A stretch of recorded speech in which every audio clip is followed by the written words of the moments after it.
2012. It was set up as a biennial event every 2 years, but it was interrupted by the pandemic. So the last time we made an award was in 2018.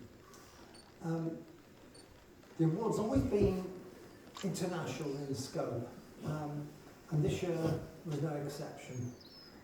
We had 5 entries, 1 from France, 2 from the United States, 1 from Ukraine, and 1 from the UK. In keeping with the international scope, I tried to assemble an international jury of judges. So let me name them and thank them.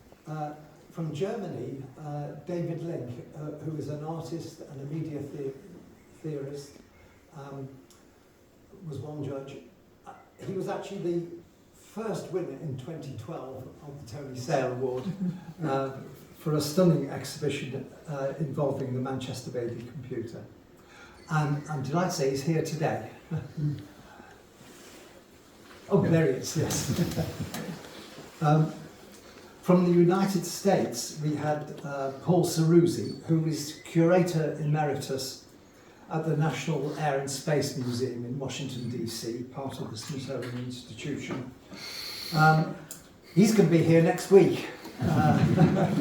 He's visiting family in Oxford, but he just couldn't get it to coincide to attend this event.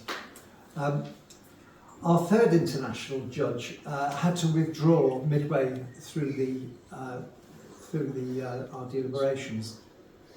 So I must say I'm very grateful to Professor Simon Lavington, who filled in the breach at very short notice.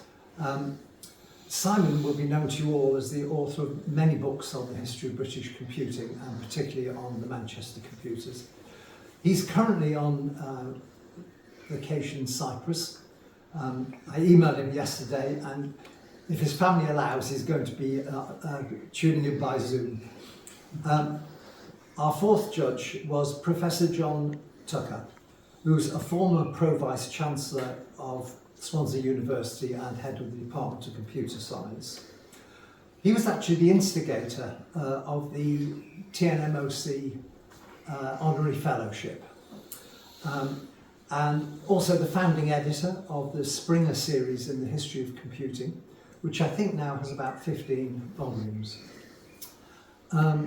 And our last of the 5 judges was Professor Jonathan Barron, who was a past chair of the British Computer Society's specialist group on formal methods, and he's chairman of a museum consultancy called Museophile, which advises museums in the digital age.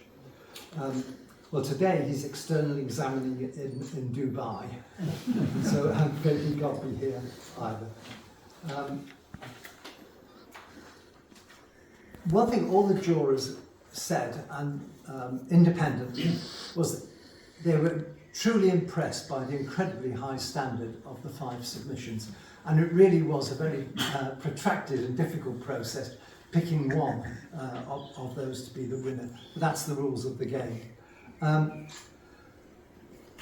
3 of the submissions were for virtual rather than physical reconstructions of computing, which I think is an interesting development, really, that Andrew alluded to.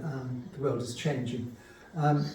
We had a web-based virtualization of Flossy, the British ICT 1301 computer.